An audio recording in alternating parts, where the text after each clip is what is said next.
ไปหาล้างรถจากสีล้างใส่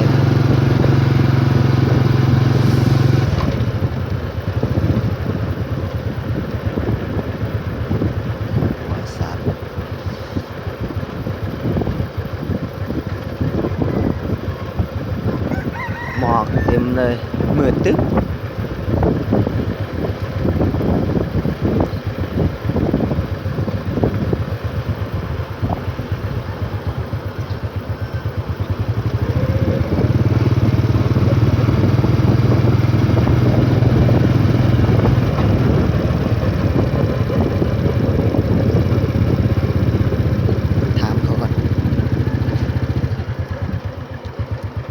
สบายดีเพราะ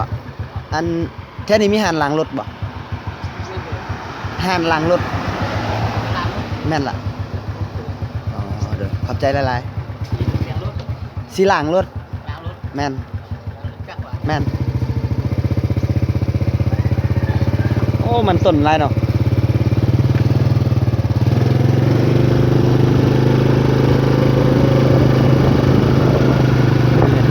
รถได้ไต่ตาต้องได้ไต่ตาอย่างนี้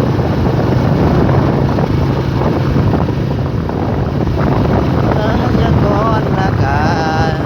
มันบอกว่าหนาวหลาย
มาขัวอู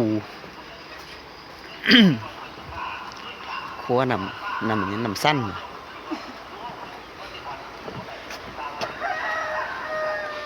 โอ้ทางลุมมีสวนผัก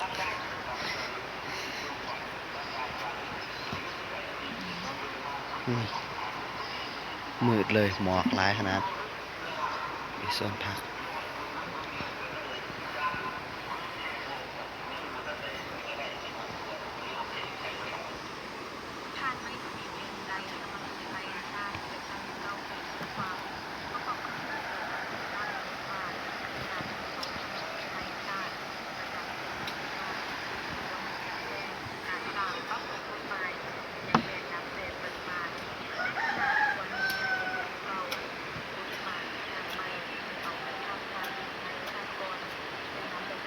ดินงามขนาดเนาะ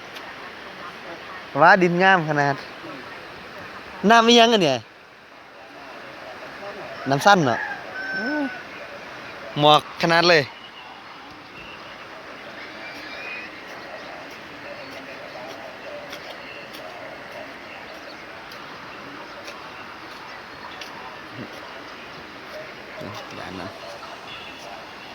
เดี๋ยวไปเบิ่งข้างหลังรถก่อน